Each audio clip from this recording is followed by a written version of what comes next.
Hey,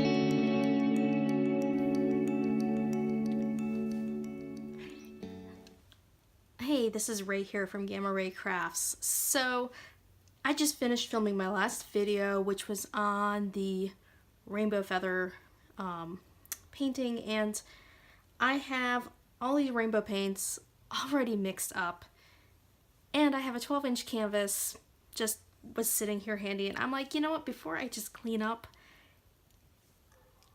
one thing it's kind of fun to do is a rainbow flip cup, and since I'm gonna do it, I think it'd be kind of fun to share that with you. What I would recommend is, if you're curious about the exact paints I'm using, if you watch the beginning of the last video, I do go over the brands and which specific paints each one of these are. I'm not going to be using the purple that I used in the feather, just because that does, I find, sometimes muddy up the rainbow a little bit if I'm doing a flip cup rather than like a tree ring or a wing pour. But I will be using my white. I'll be using red, orange, yellow, green, and blue. These are all either metallics or have had a little bit of opalescent medium added.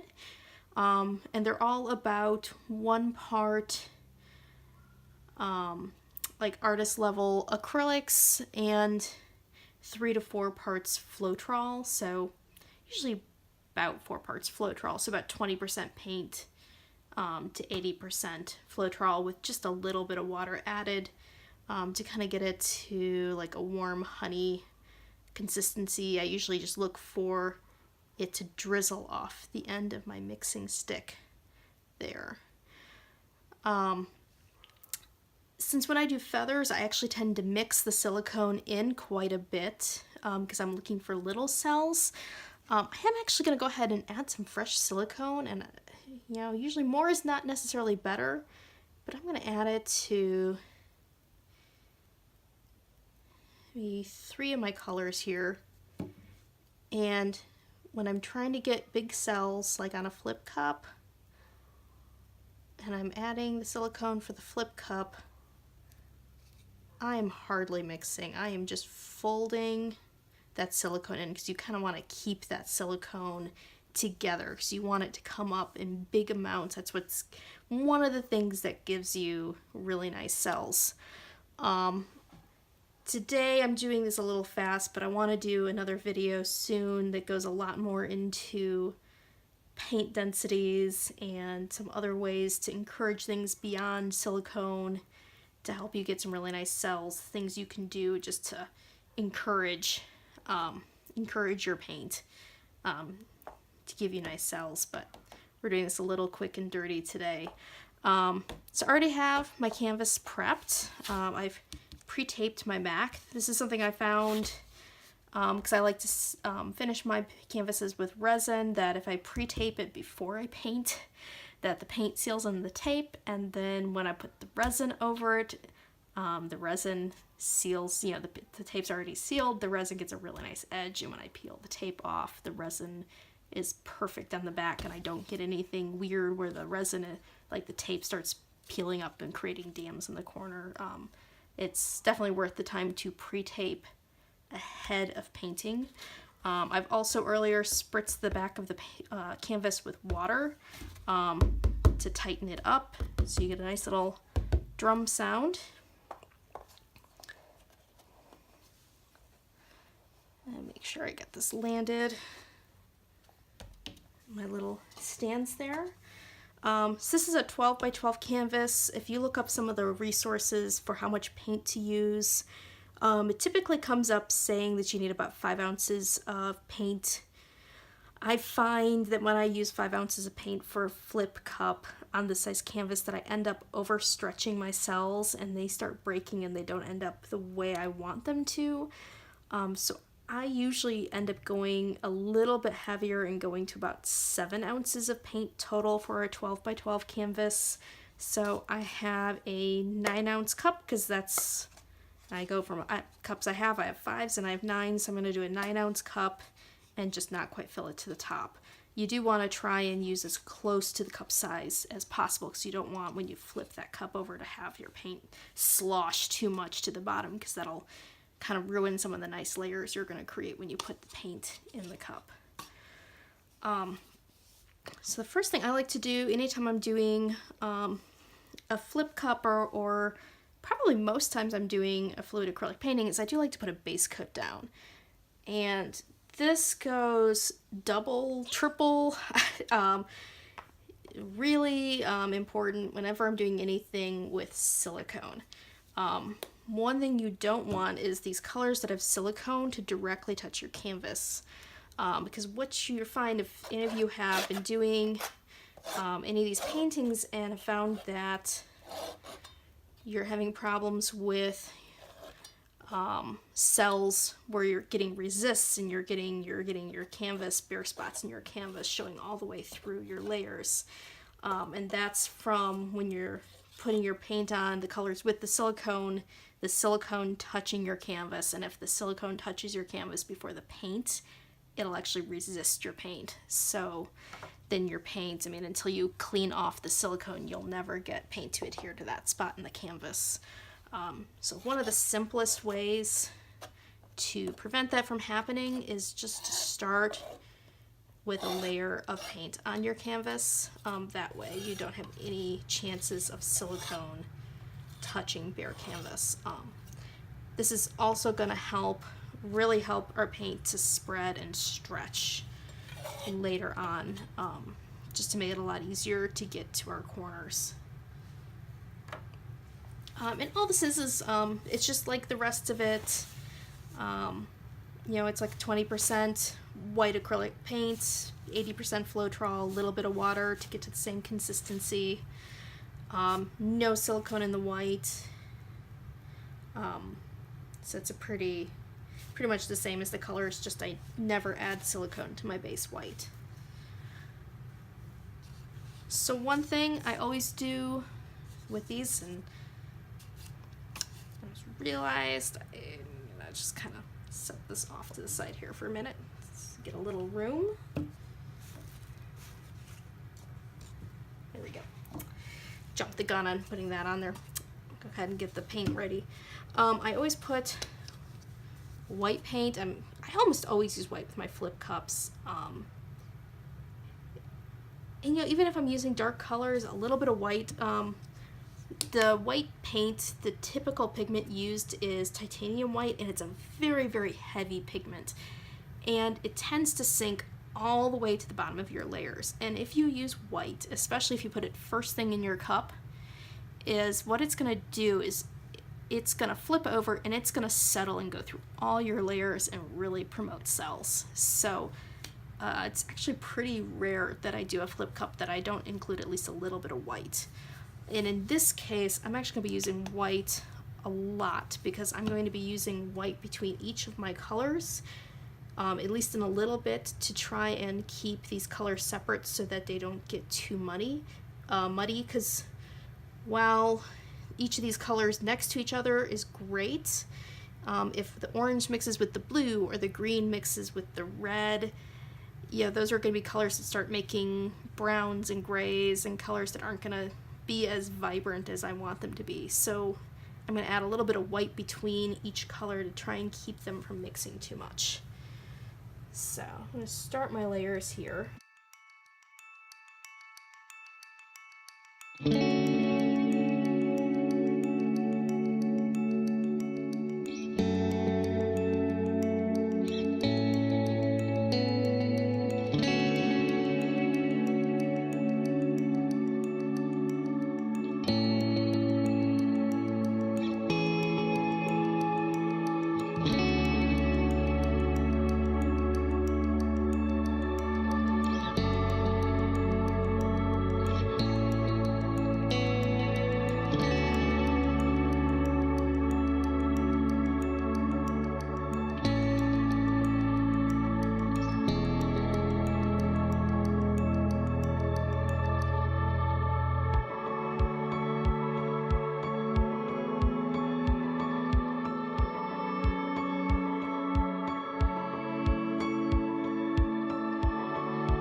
Okay, so I've got paint all mixed. I did a total of 3 layers of the rainbow with white between each color, and as you probably saw as I tried to kind of layer those in gently on the side because I wanted to keep those colors distinct as they got added.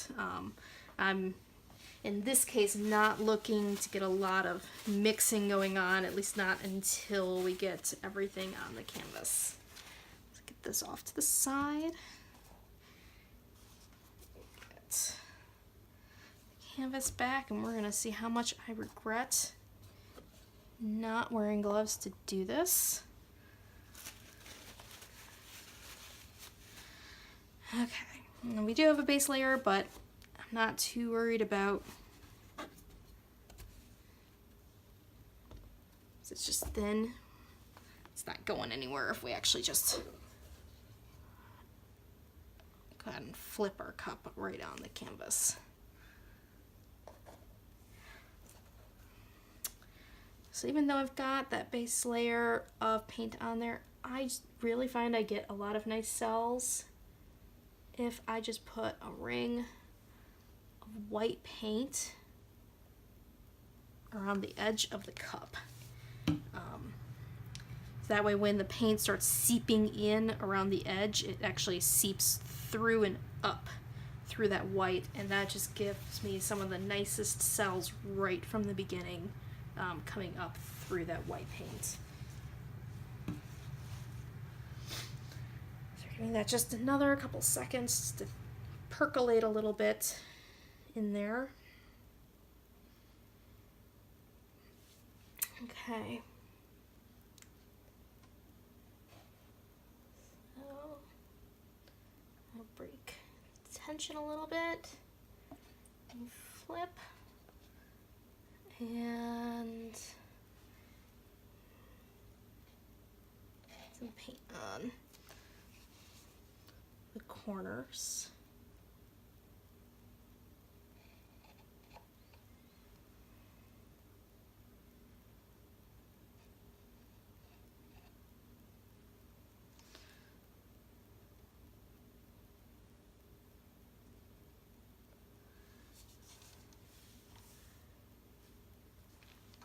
So cool. I think that actually came out really nice. There's a lot of really cool cells, especially down in here. That's going to be fun trying to not lose that because I like that a lot. I love this big bold blue part, but I would love to see if we can get a little bit more cell action going on over in there. Maybe not. We'll see when we stretch it what happens. Oh, now we're starting to get some of the red. The red's popping up.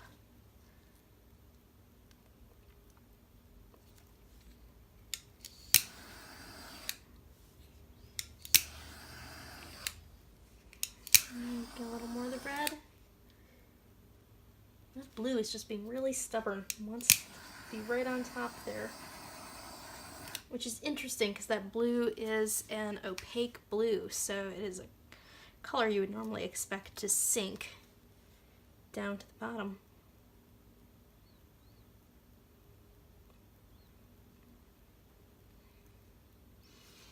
Okay. So let's see what we want to do here. This is always the fun bit with flip cups, is deciding which way we're gonna do all the tilting. I want to save this actually, so first thing I'm going to do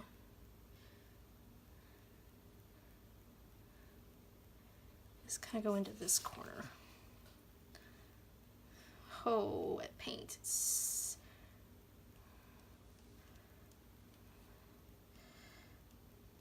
such a squishy feeling. Ooh. There we go. So I just try and take my time with moving the paint around and always recenter it. So I get my side and recenter. And gonna go ahead and stretch it toward this blue next, because I'm hoping that if I get this stretched out early, that as we stretch in other directions, some more colors are gonna pop out there.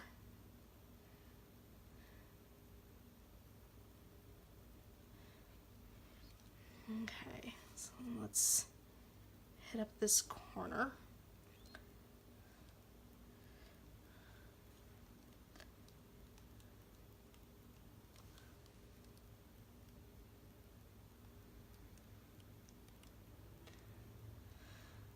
And recenter the mass into the middle of the painting.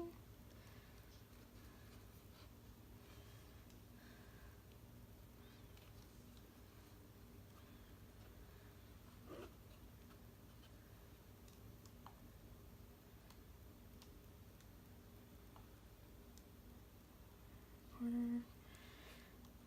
Paint over the edge there. And let's get... All I'm doing in the corners is creating a little dam with my hand and then releasing it, which kind of lets the paint drip and cover the corner. And I find I get some really better coverage of the corners when I do that.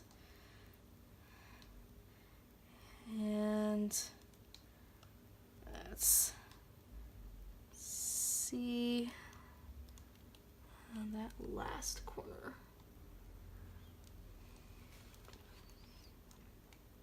And back to the middle.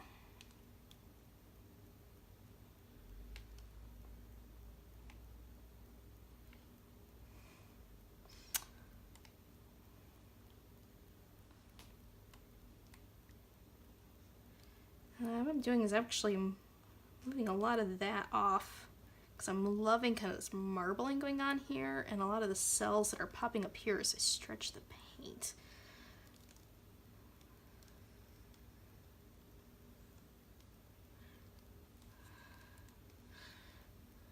So let's get this landed a little bit.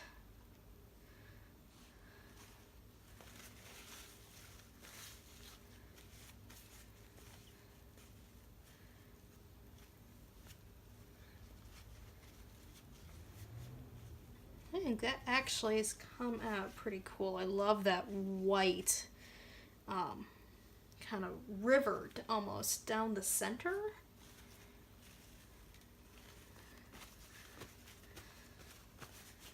And there's some really nice big cells going on, and lots of like little cells popping up within the cells. And some of that's probably because I had some silicone that was mixed in fairly heavily because I had previously been pouring or mixing the paint for feathers where I wanted little cells, and then I folded in some paint or some silicone later that was kind of in a bigger, making sure I didn't beat it in too heavy. So that's, I think, why I'm getting a lot of mix of different styles of cells. Which I think is actually pretty cool looking. And now, as I'm getting some of this paint, at least moistness off my hands, trying to decide if there's any place in here I want to torch. The only things that are maybe I'm thinking about is a little bit right in here where we've got some orange and green going on, which I'm not digging, and in here where there's some orange and green going on that I'm not, just not loving, because I'm a little worried if we don't get some cells going on there that it might dry looking a bit muddy. So I think I'm going to torch those areas a little bit to try and get something going on, just to try and keep them from drying too much brown, which, well, that turned out really cool. That's a win.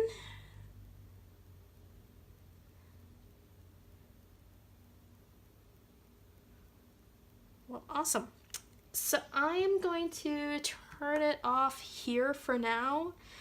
I'm going to let this dry overnight, and before I post this video, I'm gonna go ahead and because this is one of those projects that's gonna keep developing. The cells are gonna keep growing and changing. This is probably gonna look really different in an hour, gonna look really different tomorrow morning. I mean, even now as opposed to 2 minutes ago, this is looking completely different. So I'm gonna let this sit and take some pictures of it, or pop back on with the video and add a little bit here later. So for now, have good night and happy painting.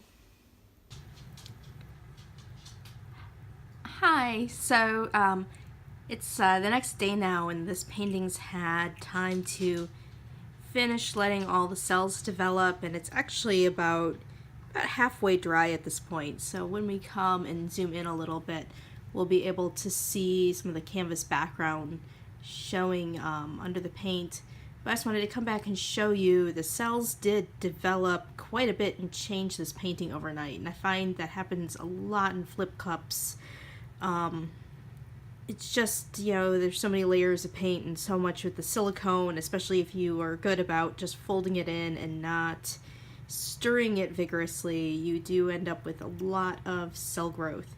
So I'm just gonna come in a little bit here and just show you how this painting ended up once it had some time to dry and finish developing. So some of the areas that changed quite a bit were especially up in this area in the white. There wasn't a lot, like a lot of these cells and this big red one over here kind of weren't there last night, and those kind of exploded. These up in here exploded and kind of pushed some of those blue areas and pushed the white over.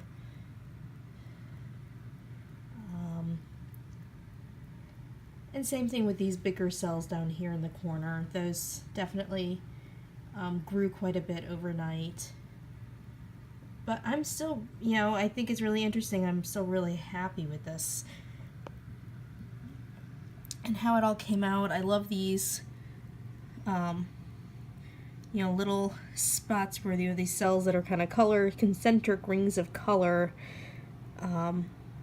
They always remind me a little bit of one of my favorite candies growing up, the Gobstoppers, with all the layers and layers and layers of color inside the candies. So as they dry, because Floetrol is a more matte pouring medium, this definitely dries a little more matte, but later on when I finish this and I add the resin on top, these colors are going to get very bright and shiny, and all those metallics and the different micas and things in the paint are going to get really vibrant again once we put the resin on. So there we go. That's a nice view of the finished painting and how all the cells ended up.